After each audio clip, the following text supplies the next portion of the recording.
ಅವನಿಗೆ ಈ ಕುಡ್ತ ಅನ್ನೋದು ಅವ್ನು ಬೆನ್ನೇರಿತ್ತಲ್ವಾ, ಅದನ್ನ ಎಷ್ಟು ಸಲೀಸಾಗಿ ಇಳಿಸ್ತಲು ಗೊತ್ತಾ. ನಾವೆಲ್ಲರೂ ಮೂಗಿನ ಮೇಲೆ ಬೆರಳಿಟ್ಕೊಳ್ತಾರ ಮಾಡ್ಬಿಟ್ಲು. ಒಟ್ಟಿನಲ್ಲಿ ನಮ್ಮ ಕೈಲಿ ಆಗದೆ ಇರೋದನ್ನ ಅವಳು ಸಾಧಿಸ್ಬಿಟ್ಲು ಅಲ್ವಾ? ನಮ್ಮಪ್ಪಿ ಈ ರೀತಿ ಮಾಡಿದಾಳಂದ್ರೆ ನನಗಂತೂ ಆಶ್ಚರ್ಯ ಆಗುತ್ತೆ. But I am very proud of her ಪಾ. ಕಂದ, ನಿಜವಾಗ್ಲೂ ಅವಳು ನೋಡ್ತಾ ಇದ್ರೆ ನಿನ್ ನೋಡ್ದಂಗೆ ಆಯ್ತು. ಇನ್ಫ್ಯಾಕ್ಟ್ ಅವಳ ಜಾಗದಲ್ಲಿ ನೀನೇ ಕಾಣಿಸ್ಬಿಟ್ಟೆ ನನಗೆ. ಇದ್ರ ಕ್ರೆಡಿಟ್ ಎಲ್ಲ ನಿಮ್ಗೆ ಅಮ್ಮನಿಗೆ ಸೇರ್ಬೇಕು.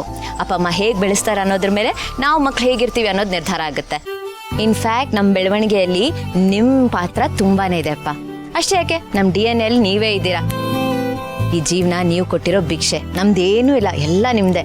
ಹಾಗೇನು ಇಲ್ಲ ಕಂದ. ನೋಡು, ನಾವು ನಿಮ್ಗೆ ಒಳ್ಳೇದನ್ನೇ ಹೇಳ್ಕೊಟ್ಟಿರ್ಬೋದು, ಆದ್ರೆ ಅದನ್ನ ಉಳಿಸ್ಕೊಂಡು ಹೋಗೋದು, ಬೆಳೆಸ್ಕೊಂಡು ಹೋಗೋದು ನಿಮ್ಮ ಕೈಯಲ್ಲಿದೆ. ಆ ವಿಚಾರದಲ್ಲಿ ನನ್ನ ಮಕ್ಕಳ ಬಗ್ಗೆ ನನಗೆ ತುಂಬಾ ಖುಷಿ ಇದೆ.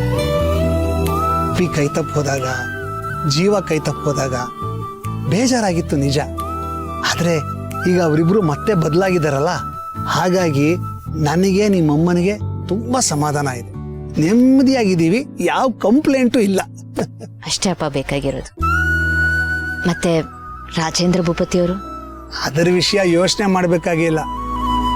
ಜೀವ ಖಡಾಖಂಡಿತವಾಗಿ ಹೇಳ್ಬಿಟ್ಟಿದ್ದಾನೆ, ಗಟ್ಟಿ ನಿರ್ಧಾರ ಮಾಡ್ಬಿಟ್ಟಿದ್ದಾನೆ, ಯಾವುದೇ ಕಾರಣಕ್ಕೂ ಆ ರಾಜೇಂದ್ರ ಭೂಪತಿ ಸಹವಾಸ ಮಾಡಲ್ಲ ಅಂತ. ಹಾಗಾಗಿ ಯಾವ ಆತಂಕನೂ ಇಲ್ಲ. ಗ್ರಹಣ ಕಳೀತು ಅಂತ ಖುಷಿಯಾಗಿರೋದಷ್ಟೇ.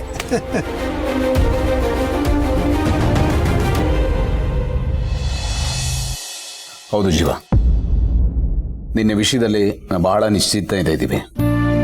ನಿನ್ನಲ್ಲಾಗಿರೋ ಬದಲಾವಣೆ ನೋಡ್ತಾ ಇದ್ದು ಬಹಳ ಖುಷಿ ಆಗುತ್ತೆ.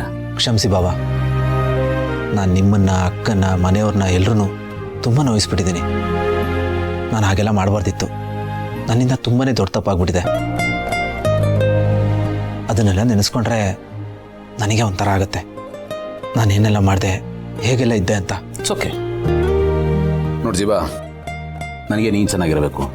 ನೀನು ಮಹಿ ತುಂಬ ಚೆನ್ನಾಗಿ ಸಂಸಾರ ಮಾಡ್ಕೊಂಡು ಹೋಗ್ಬೇಕು. ನೀವಿಬ್ರು ಲೈಫಲ್ಲಿ ಸಂತೋಷವಾಗಿರಬೇಕು. ಅತ್ತೆ ಮಾವನ್ ಚೆನ್ನಾಗಿ ನೋಡ್ಕೋಬೇಕು, ಇಷ್ಟೇ ಬಯಸೋದು. ಹಳೆದೆಲ್ಲ ಆಯಿತು, ಮುಗೀತಲ್ಲ, ಅದ್ರ ಬಗ್ಗೆ ಯಾಕೆ ಯೋಚನೆ ಮಾಡಬೇಕು? ಈ ಥರದ್ದೆಲ್ಲ ಲೈಫಲ್ಲಿ ಆಗ್ತಾ ಇರುತ್ತೆ. ಬಟ್ ಕಡೆಗೆ ನೀನು ಸರಿ ದಾರಿಗೆ ಬಂದೆಲ್ಲ, ಅದು ಇಂಪಾರ್ಟೆಂಟು. ಇದರಲ್ಲಿ ನಿಮ್ಮೆಲ್ಲರ ಪಾತ್ರ ತುಂಬಾ ಇಂಪಾರ್ಟೆಂಟ್ ಬಾವ, ಎಸ್ಪೆಷಲಿ ಮಹಿ. ಥ್ಯಾಂಕ್ಸ್ ಮಹಿ, ನನ್ನನ್ನು ಸಹಿಸ್ಕೊಂಡಿದ್ದಕ್ಕೆ. It's okay. ಈಗ ಮತ್ತೆ ನಿನ್ನ ಸೆಂಟಿ ಆಗ್ಬೇಡ, ನೋಡೋಕ್ಕಾಗಲ್ಲ. ಜೀವ, ನಿನಗೆ ಏನೇ ಸಮಸ್ಯೆ ಇದ್ರು, ಏನೇ ಹೆಲ್ಪ್ ಬೇಕಿದ್ರು ನನ್ನ ಹತ್ರ ಬಾ, ನಾನು ಕೈಲಾಗಿದ್ದು ಮಾಡ್ತೀನಿ. ನನಗೆ ನೀನು ಬೇರೆ ಅಲ್ಲ, ಮಹಿ ಬೇರೆ ಅಲ್ಲ. ಅರ್ಥ ಆಯ್ತಾ? ಆ ಬಾವ, ಥ್ಯಾಂಕ್ ಯು ಸೋ ಮಚ್. ಈ ಒಂದು ಮಾತು ನನಗೆ ತುಂಬಾ ಧೈರ್ಯ ಕೊಡುತ್ತೆ. ನಾನು ಒಬ್ಬನೇ ಅಲ್ಲ, ನನ್ನಿಂದ ನೀವೆಲ್ಲ ಇದ್ದೀರ ಅನ್ನೋ ಕಾನ್ಫಿಡೆನ್ಸ್ ಕೊಡುತ್ತೆ. ನಾನೇನು ಬೇಕಾದರೂ ಅಚೀವ್ ಮಾಡ್ಬೋದು. ನನ್ನ ದಾರಿ ಕ್ಲಿಯರ್ ಇದೆ ಬಾವ, ಯಾವ ಡೈವರ್ಷನು ಇರಲ್ಲ. ನಾನಾಯಿತು, ನನ್ನ ಕೆಲಸ ಆಯಿತು, ನನ್ನ ಮನೆ ಆಯಿತು ಅಂತ ಆರಾಮಾಗಿದ್ಬಿಡ್ತೀನಿ. ಆ ದೇವರು ನನಗೆಲ್ಲ ಕೊಟ್ಟಿದ್ದಾನೆ ಬಾವ, ಅದನ್ನು ಉಳಿಸ್ಕೊಂಡು ಬೆಳೆಸ್ಕೊಂಡೋದ್ರೆ ಅಷ್ಟೇ ಸಾಕು. ಅಷ್ಟೇ ಅಷ್ಟೇ ನೀನು ಮಾಡಬೇಕಾಗಿರೋದು. ಆ ಬಾವ, ಕೆಟ್ಟ ಮೇಲೆ ಬುದ್ಧಿ ಬರುತ್ತೆ ಅಂತಾರಲ್ಲ, ಹಾಗೆ. ಇನ್ನೊಂದ್ಸಲ ಈ ತಪ್ಪನ್ನ ರಿಪೀಟ್ ಮಾಡಲ್ಲ. ಒಂದು ಸೆಕೆಂಡ್ ಸಾರಿ ಬಾವ. It's okay. ಹೇಳ್ದಲ್ಲ, ಹಳೆದನ್ನೆಲ್ಲ ಮರ್ತ್ಬಿಡು. ಆ್ಯಕ್ಚುಲಿ ನಿನ್ನ ಬಗ್ಗೆ ಹೆಮ್ಮೆ ಇದೆ. ತುಂಬ ಕಡಿಮೆ ಟೈಮಲ್ಲಿ ತುಂಬಾ ಅಚೀವ್ ಮಾಡಿದ್ಯಾ. You're an achieve. I am really proud of you man. Come on, cheer up. Thanks ಬಾವ. ಯಾ.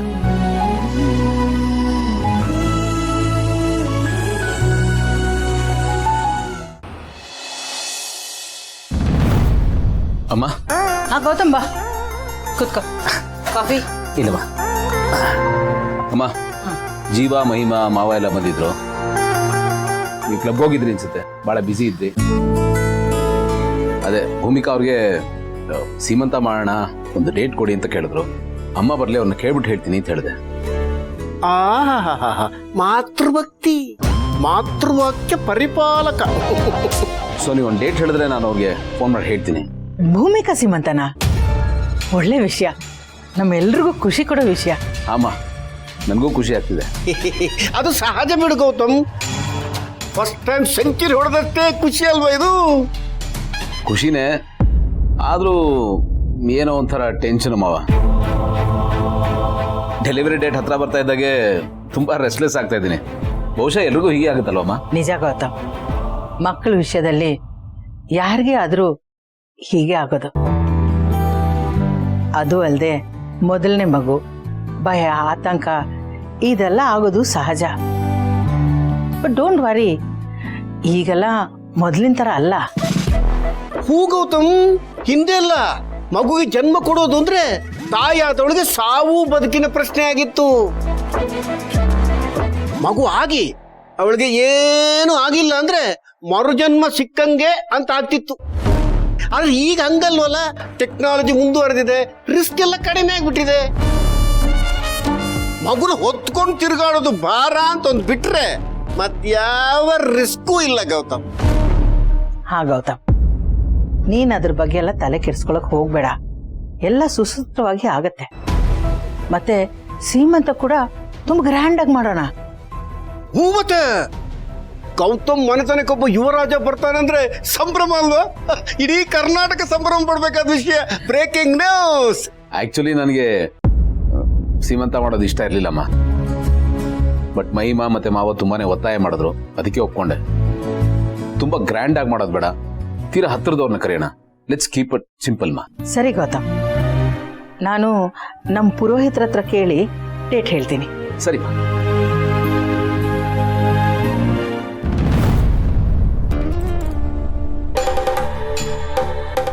ಏನ್ ಸಿಸ್ಟರ್ ಇದು? ಅವಳ ಹೊಟ್ಟೆಯಲ್ಲಿರೋ ಮಗು ಹೊರಗೆ ಬರಬಾರ್ದು ಅಂತ ಶಪಥ ಮಾಡಿರೋಳು ನೀನು. ಈಗ ನೀನೇ ಶ್ರೀಮಂತಕ್ಕೆ ದಿನ ಫಿಕ್ಸ್ ಮಾಡ್ತಾ ಇದೆಯಲ್ಲ, ಇದಕ್ಕೆ ವಿಪರ್ಯಾಸ ಅಂತ ಕರೆಯೋದು. ಸಿಸ್ಟರ್, ಈ ಡೆಲಿವರಿ ಡೇಟ್ ಹತ್ರ ಬರ್ತಿದ್ದಂಗೆ ಮಗು ಎಲ್ಲಿ ಸೇಫ್ ಆಗಿ ಹೊರಗೆ ಬರುತ್ತೋ ಅಂತ ನನಗೆ ಟೆನ್ಷನ್ ಆಗ್ತಾ ಇದೆ. ನಿನಗಾಗ್ತಾ ಇಲ್ವಾ ಸಿಸ್ಟರ್? ಡೋಂಟ್ ವರಿ ಅಣ್ಣ, ಆ ಮಗು ಆಗೋದಕ್ಕೆ ನಾನು ಬಿಟ್ಟರೆ ತಾನೆ ಸೀಮಂತ ಆಗತ್ತೆ. ಆದ್ರೆ ಮಗು ಉಳಿಯಲ್ಲ.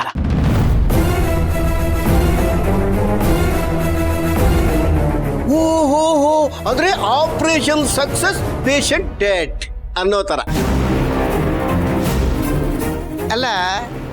ಏನ್ ಮಾಡ್ಬೇಕು ಅಂತಿದೀಯ? ನಾಳೆ ಪೂಜೆ ಮಾಡೋದಿಕ್ಕೆ ಬೆಳಗಿನ ಜಾವಾನೆ ಅವಳು ಬರ್ತಾಳೆ. ಅವಳು ಬರೋ ದಾರಿಯಲ್ಲಿ ಜಾರಿ ಬೀಳೋ ತರ ಏನಾದ್ರೂ ಮಾಡ್ತೀನಿ. ಹಾ ಸಿಸ್ಟರ್, ಒಂದು ಕೆಲಸ ಮಾಡು, ಹಳೆ ಫಾರ್ಮುಲಾನೇ ಯೂಸ್ ಮಾಡು. ದೇವ್ರ ಮನೆ ಹತ್ರ ಎಣ್ಣೆ ಚೆಲ್ಬಿಡು.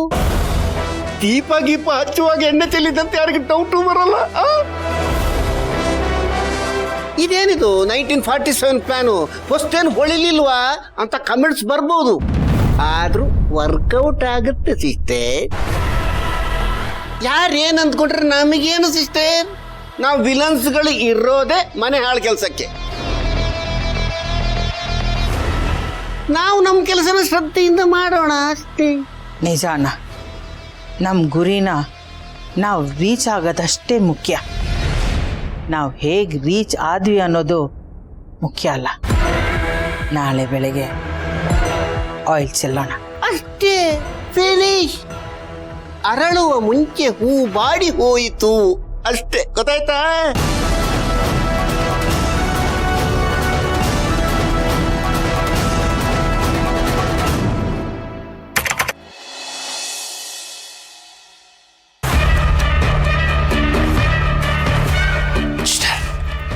ಯಾರಾದ್ರೂ ಬರ್ತಾರ ನೋಡ್ತಾ ಇರು. ನಾನು ನಿಧಾನಕ್ಕೆ ಹೋಗಿ ದೀಪಕ್ಕೆ ಎಣ್ಣೆ ಹಾಕುವಾಗ ಯಾರೋ ಚೆಲ್ಲಿರೋರ್ ಥರ ಹೆಂಗೆ ನನ್ನ ಟ್ಯಾಲೆಂಟನ್ನು ಯೂಸ್ ಮಾಡ್ಕೊಂಡು ಚೆಲ್ತೀನಿ ನೋಡ್ತಾ ಇರು. ನಿನ್ನ ಅಣ್ಣ ಲಕ್ಷ್ಮೀಕಾಂತ. ಟೈಮ್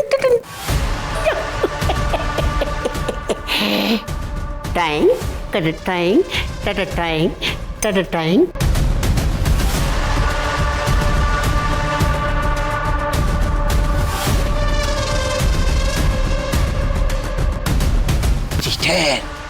ಈಗ ಪೂರ್ಣಾಸ್ವಾಮಿ ಕೈಲಿಗೆ ಬರ್ತಾಳೆ, ಇದ್ರ ಮೇಲೆ ಕಾಲಿಡ್ತಾಳೆ, ಸೈಕತ್ ಜಾರ್ತಾಳೆ, ದಪಾರದ್ ಬೀಳ್ತಾಳೆ. ಆಗ ಹೊಟ್ಟೆಯಲ್ಲಿರೋ ಮಗು ಸಮೇತ ಅವಳು ಈ ಭೂಮಿಯಿಂದ ಮೇಲಕ್ಕೆ ಪಾರ್ಸಲ್ ಆಗ್ತಾಳೆ. ಸರಿ ಅಣ್ಣ, ನಾವು ಈಗ ಇಲ್ಲಿರೋದು ಬೇಡ. ನಾವು ಹೊರಗಡೆ ವಾಕಿಂಗ್ ಮಾಡೋ ಥರ ನಾಟಕ ಮಾಡೋಣ. ಹೇಗಿದ್ರು ಬಿದ್ದ ಕಿರಿಸ್ತಾಳಲ್ವಾ, ಅವಾಗ ನಾವು ಓಡ್ ಬರೋಣ.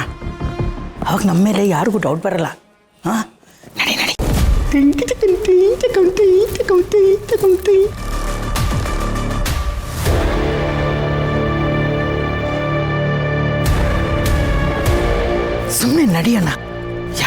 ನೋಡಿದ್ರೆ ಡೌಟ್ ಬರುತ್ತೆ. ಸಿಸ್ಟರ್, ಈಗ ಭೂಮಿಕಾ ಮೇಲ್ಗಡೆಯಿಂದ ಕೆಳಗೆ ಬರ್ತಾಳೆ, ಒಂದೊಂದೇ ಸ್ಟೆಪ್ಪಲ್ಲಿ ಟೊಯಿಂಗ್ ಟೊಯಿಂಗ್ ಟೊಯಿಂಗ್ ತಿಳಿತಾಳೆ. ಆಮೇಲೆ ದೇವ್ರ ಮುಂದೆ ಬರ್ತಾಳೆ, ಎಣ್ಣೆ ಮೇಲೆ ಕಾಲಿಡ್ತಾಳೆ, ಜಾಡ್ತಾಳೆ. ಶಬ್ದ ಬಂದೇ ಇಲ್ಲ. ಹಾಗಾದ್ರೆ ಬರಲಿಲ್ಲ.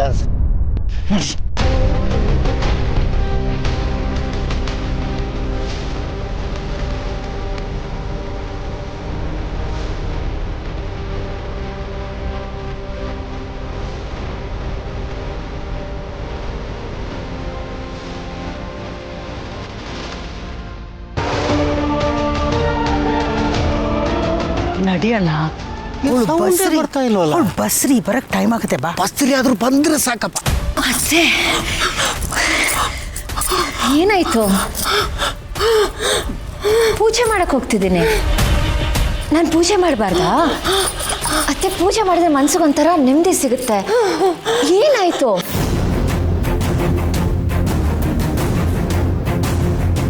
ಎಣ್ಣೆ? ಈ ಎಣ್ಣೆ ಹೇಗೆ ಚೆಲ್ತು?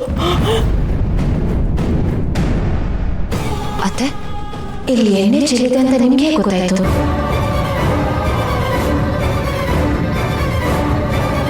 ಅತ್ತೆ ನಿಮ್ಮನ್ನೇ ಕೇಳ್ತಿದ್ದೀನಿ, ಇಲ್ಲಿ ಎಣ್ಣೆ ಚೆಲ್ಲಿದೆ ಅಂತ ನಿಮ್ಗೆ ಹೇಗೆ ಗೊತ್ತಾಯ್ತು? ನೀನು ಪ್ರಜ್ಞೆ ಬಂದು ನನ್ನ ಸ್ಥಾನಕ್ಕೆ ಕುತ್ತು ಬರತ್ತೆ ಅಂತಂದ್ರೆ ಅವ್ರು ಎಲ್ಲರೂ ಮುಗಿಸ್ಬಿಡ್ತೀನಿ. ಅತ್ತೆ ಎಣ್ಣೆ ನಿಮ್ಮಿಂದ ಚೆಲ್ತಾ? ಅಲ್ಲ ಅತ್ತೆ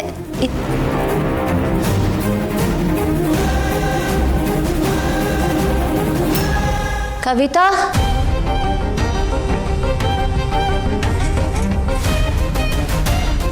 ಸಿಸ್ಟರ್, ಏನು ಸೌಂಡೇ ಬರ್ತಾ ಇಲ್ಲ. ಒಂದ್ಸತಿ ನೋಡ್ಕೊಂಡ್ ಬರ್ತೀನಿ.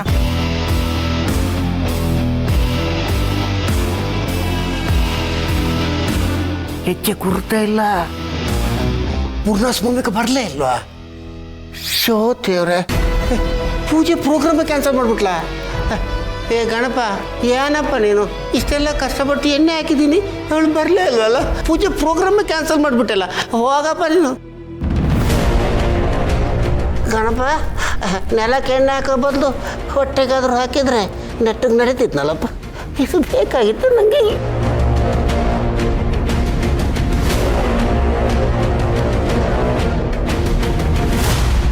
ಸಿಸ್ಟರ್ ಸೊಂಟ. ಅಣ್ಣ ಏನಾಯ್ತು? ಭೂಮಿಕಾ ಬರಲೇ ಇಲ್ಲ, ಪೂಜೆ ಕ್ಯಾನ್ಸಲ್ ಮಾಡಿಬಿಟ್ಟವಳೆ. ಅವಳಿಗೋಸ್ಕರ ಎಣ್ಣೆ ಹಾಕಿದ್ನಲ್ಲ ನೆಲಕ್ಕೆ, ಆ ಎಣ್ಣೆ ಮೇಲೆ ಕಾಲಿಟ್ಟು ನಾನೇ ಬಿದ್ದುಬಿಟ್ಟೆ ಸಿಸ್ಟರ್. ಇಷ್ಟು ದಿನ ಹೊಟ್ಟೆ ತುಂಬ ಎಣ್ಣೆ ಹಾಕೊಂಡೆ, ಒಂದಿನಾನು ಬಿದ್ದಿಲ್ಲ ನೋಡು. ಇವತ್ತು ನೆಲಕ್ಕೆ ಹಾಕಿ ಬಿದ್ದೆ. ಅಯ್ಯೋ, ನನ್ನ ಟೈಮೇ ಸರಿ ಇಲ್ಲ. ಅಲ್ಲಲ್ಲ, ನಮ್ಮ ಟೈಮೇ ಸರಿ ಇಲ್ಲ ಸಿಸ್ಟರು. ನನ್ನ ಕರ್ಮ.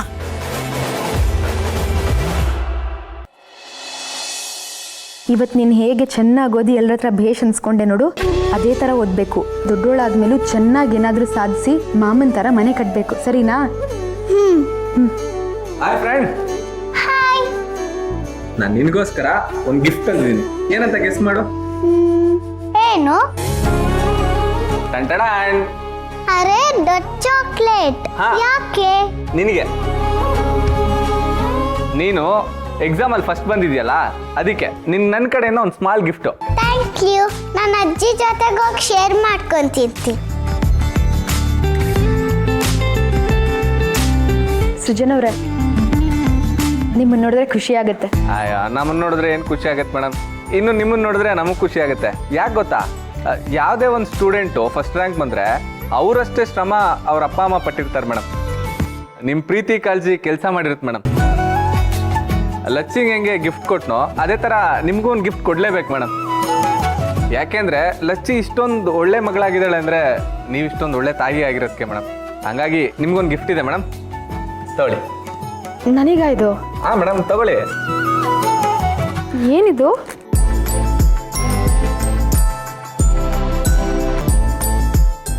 ಇದೇನಿದು? ಹಳೆ ರಿಬ್ಬನ್ನು? ಏನು ಮೇಡಮ್, ಎಲ್ಲ ಮರ್ತೋದ್ರಾ? ಮೇಡಮ್, ಇದ್ಯಾವುದೋ ನಾರ್ಮಲ್ ರಿಬ್ಬನ್ ಅಲ್ಲ. ಒಂದಾನೊಂದು ಕಾಲದಲ್ಲಿ ನನ್ನ ಸ್ಕೂಲಿಂದ ನಿಮ್ಮ ಹತ್ರ ಕಿತ್ಕೊಂಡು ಹೊಡೋಗಿದ್ನಲ್ಲ ಮೇಡಮ್, ಅದೇ ಸೇಮ್ ರಿಬ್ಬನ್ ಮೇಡಮ್.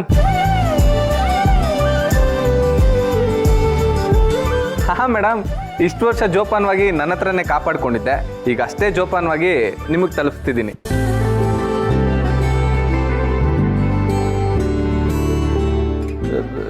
ಯಾಕೆ ಮೇಡಮ್ ಯಾಕೆ ಹಿಂಗೆ ನೋಡ್ತಿದ್ದೀರಲ್ಲ? ಅಲ್ಲ, ಇಷ್ಟು ವರ್ಷ ಆದರೂ ಇದನ್ನ ಇಷ್ಟು ಜೋಪಾನವಾಗಿ ಇಟ್ಕೊಂಡಿದ್ದೀರಲ್ಲ, ಇದು ನೋಡಿ ಆಶ್ಚರ್ಯ ಆಯಿತು. ಹಾಂ ಮೇಡಮ್, ಆಶ್ಚರ್ಯ ಆದರೂ ಇದು ನಿಜಾನೇ. ಅದೇನಂದ್ರೆ ನಾನು ಮಹಾನ್ ಸ್ವಾಭಿಮಾನಿ ಮೇಡಮ್. ಈ ನಿಯತ್ತಿನ ನಾಯಿ ಇರುತ್ತಲ್ಲ, ಹಂಗನ್ಕೊಂಡ್ರು ತಪ್ಪಿಲ್ಲ ಮೇಡಮ್. ಈ ರಿಬ್ಬನ್ ನಿಮಗೆ ಕೊಡಬೇಕು ಅಂತ ಇಷ್ಟು ವರ್ಷ ಹುಡುಕ್ತಿದ್ದೆ, ಇವಾಗ ಸಿಕ್ಕರಲ್ಲ ಅದಕ್ಕೆ ತಂದ್ಕೊಟ್ಬಿಟ್ಟೆ ಮೇಡಮ್. ಇದರಿಂದ ಒಂದು ಅರ್ಥ ಆಗ್ತಿದೆ ಮೇಡಮ್, ಭೂಮಿ ಬರೀ ಗುಂಡಾಗಿ ಮಾತ್ರ ಎಲ್ಲ ಚಿಕ್ಕದಾಗಿದೆ ಅಂತ. ಯಾರು ಎಲ್ಲಿ ಯಾವಾಗ ಸಿಗ್ತಾರೆ ಅಂತಾನೆ ಗೊತ್ತಾಗಲ್ಲ ಮೇಡಮ್. ನೋಡಿ ಇವಾಗ ನೀವು ನನಗೆ ಸಿಕ್ಕಿದ್ದೀರಲ್ಲ ಹಂಗೆ. ಥ್ಯಾಂಕ್ಸ್. ಇದನ್ನು ನೋಡಿ ನನಗೆ ನನ್ನ ಹಳೆ ದಿನಗಳು ನೆನಪಾಯಿತು. ಆ ದಿನಗಳು ಎಷ್ಟು ಚೆನ್ನಾಗಿದ್ವಲ್ವಾ? ಹಾಂ ಮೇಡಮ್, ಗೋಲ್ಡನ್ ಡೇಸ್ಗಳು ಮೇಡಮ್. ಈಗಲೇ ಲೈಫು ತಗಡಾಗ್ಬಿಟ್ಟಿದೆ. ಹೋಗ್ಲಿ ಬಿಡಿ ಮೇಡಮ್, ಈ ಖುಷಿ ಟೈಮಲ್ಲಿ ಆ ದುಃಖದ ವಿಷಯ ಯಾಕೆ ಮೇಡಮ್? ನೀವು ಇದಕ್ಕೆ ಇಷ್ಟೊಂದು ಖುಷಿ ಪಟ್ರಿ, ನಿಮ್ಗೆ ಇನ್ನೊಂದು ಗಿಫ್ಟ್ ಇದೆ ರೀ, ತೋರಿಸ್ತೀನಿ.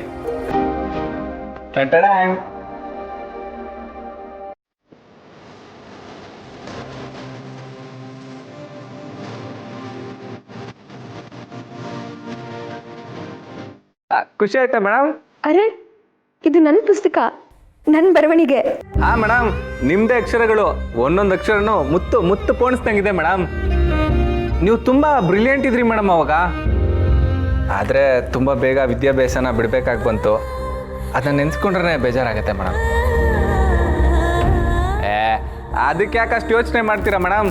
ಈಗಲೂ ಬೇಕಿದ್ರೆ ನೀವು ಓದನ್ನ ಕಂಟಿನ್ಯೂ ಮಾಡ್ಬೋದಲ್ಲ ಮೇಡಮ್. ನಿಮ್ಮ ವಿದ್ಯಾಭ್ಯಾಸನ ಮತ್ತೆ ಶುರು ಮಾಡಿ. ಅದೆಲ್ಲ ಆಗೋ ಮಾತಲ್ಲ, ಈಗ ಅದೆಲ್ಲ ಸಾಧ್ಯನೇ ಇಲ್ಲ ಬಿಡಿ. ಮೇಡಮ್, ಆಗಲ್ಲ ಅಂತ ಸುಮ್ಮನೆ ಕೂತ್ಕೊಂಡ್ರೆ ಏನೂ ಆಗಲ್ಲ ಮೇಡಮ್. ಸುಮ್ಮನೆ ಒಂದ್ಸತಿ ಆಗುತ್ತೆ ಅನ್ಕೊಳ್ಳಿ ಮೇಡಮ್, ಎಲ್ಲ ತನಗೆ ತಾನೇ ಆಗೋಗ್ಬಿಡುತ್ತೆ ಮೇಡಮ್. ಬಂಡೆ ತೆಗೆದು ನೀರೇ ತೆಗಿಬೋದಂತೆ, ಇನ್ನು ಬೋರ್ವೆಲ್ಲಿಂದ ನೀರು ತೆಗಿಯೋಕ್ಕಾಗಲ್ವಾ ಮೇಡಮ್? ನಿಮ್ಮಲ್ಲಿ ವಿದ್ಯೆ ಅನ್ನೋದಿದೆ ಮೇಡಮ್, ಅದನ್ನ ವಾಪಸ್ ತೆಗೆದು ಧೂಳು ಕೊಡ್ವಿ ವಾಪಸ್ ಕಮ್ ಬ್ಯಾಕ್ ಮಾಡಿಬಿಡಿ ಮೇಡಮ್. ನಿಮ್ಮ ಕೈಲಿ ಆಗಲ್ಲ ಅನ್ನೋದೇನಿಲ್ಲ ಮೇಡಮ್, ಖಂಡಿತ ಆಗುತ್ತೆ. ಹೌದಾ? ಹಾಗಂತೀರಾ? ನಾನು ಈಗಲೂ ಕಲಿಬಹುದಾ? 30 ದಿನದಲ್ಲಿ ಬುಕ್ ಓದಿ ಭಾಷಣ ಕಲಿಬೋದು, ಅಡುಗೆ ಮಾಡೋದು ಕಲಿಬೋದು. ಅಷ್ಟೇ ಯಾಕೆ ಮೇಡಮ್, ಬುಕ್ ಓದ್ಕೊಂಡು ಕರಾಟೆ ಕಲಿಯೋ ಹೊಸ ಸ್ಕೀಮ್ ಎಲ್ಲ ಬಂದ್ಬಿಟ್ಟಿದೆ. ಅಂಥದ್ರಲ್ಲಿ ನಿಮ್ಮ ವಿದ್ಯಾಭ್ಯಾಸನ ಮತ್ತೆ ಶುರು ಮಾಡೋಕ್ಕಾಗಲ್ವ ಮೇಡಮ್? ಸ್ಟಾರ್ಟಿಂಗಲ್ಲಿ ಸ್ವಲ್ಪ ಟ್ರಬಲ್ ಆಗುತ್ತೆ ಅಷ್ಟೇ. ಒಂದ್ಸಲಿ ಗಾಡಿ ಗೇರಿಗೆ ಬಿದ್ದರೆ ಟಾಪ್ ಗೇರಲ್ಲಿ ಹೋಗ್ತಾ ಇರುತ್ತೆ.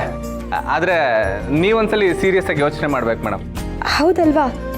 ಸೃಜನ್ ಅವ್ರು ಹೇಳ್ತಿರೋದು ಕರೆಕ್ಟು. ನಾನು ಯಾಕೆ ಮತ್ತೆ ಓದಬಾರ್ದು?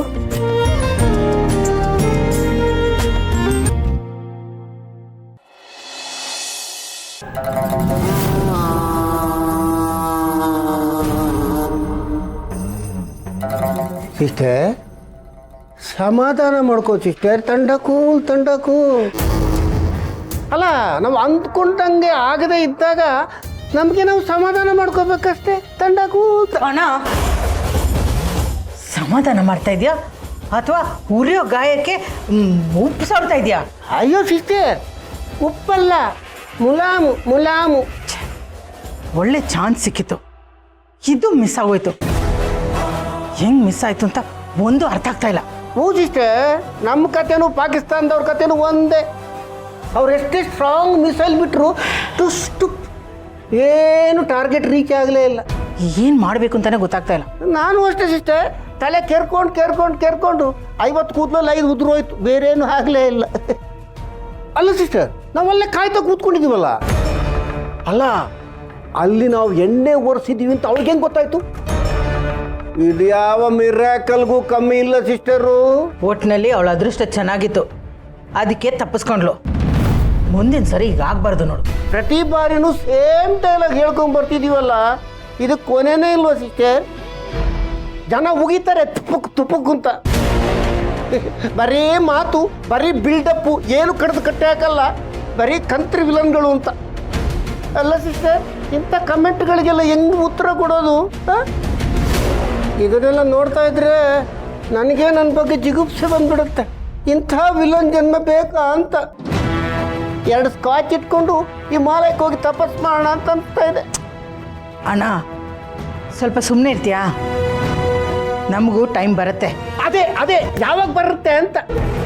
ಬೆಟರ್ ಲಕ್ ನೆಕ್ಸ್ಟ್ ಟೈಮ್ ಅನ್ನೋ ಥರ ನಾನು ಕಾಯ್ತಾ ಇರೋದು ಅಷ್ಟೇ ನಮ್ಮ ಜನ್ಮ. ಹೀಗೆ ಆದರೆ ನಮ್ಮ ಪಾತ್ರಕ್ಕೆ ಯಾವುದೇ ಬೆಲೆ ಇರಲ್ಲ, 3 ಕಾಸಿನ ಬೆಲೆನೂ ಇರಲ್ಲ, ತಿಳ್ಕೊತಿದ್ದೆ. ಆಟಕ್ಕೂ ಇಲ್ಲ, ಲೆಕ್ಕಕ್ಕೂ ಇಲ್ಲ ಅನ್ನೋ ಥರ ಆಗೋಗ್ಬಿಡ್ತೀವಿ ಸಿಸ್ಟರ್. ಅಣ್ಣ, ಸ್ವಲ್ಪ ಸುಮ್ಮನೆ ಇರ್ತೀಯಾ? Sorry sister. ಏನು ಸಾರಿ, ಪ್ರತಿ ಸಲ ಹೀಗೆ ಮಾಡ್ತೀಯ. ಟೆನ್ಷನ್ ಇರಬೇಕಾದ್ರೆ ಏನಾದರೂ ಹೇಳಿ ಉರಿಸ್ತೀಯ. ಅಲ್ಲ, ಅದರಿಂದ ನಿನಗೇನು ಖುಷಿ ಸಿಗತ್ತೆ ಹೇಳು?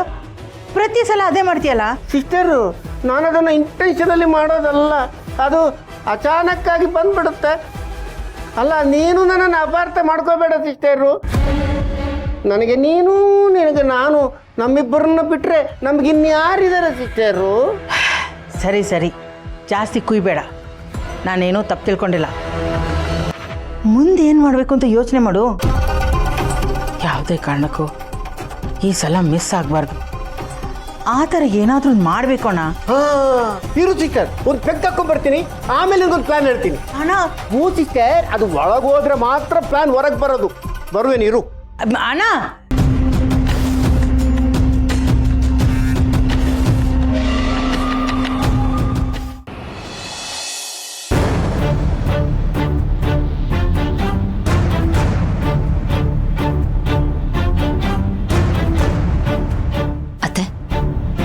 ಅತ್ತೆ ನನಗೊಂದು ಪ್ರಶ್ನೆ ಕಾಡ್ತಿದೆ. ನಾನು ಅದಕ್ಕೆ ಉತ್ತರ ಕಂಡುಕೊಳ್ಳಬೇಕು. ನಾನು ನಿಮ್ಮ ಹತ್ರನೇ ಆ ಪ್ರಶ್ನೆ ಕೇಳಕ್ಕೆ ಬಂದಿದ್ದೀನಿ. ದೇವ್ರ ಮನೆ ಮುಂದೆ ಎಣ್ಣೆ ಚೆಲ್ಲಿದೆ ಅಂತ ನಿಮ್ಗೆ ಹೇಗೆ ಗೊತ್ತಾಯ್ತು?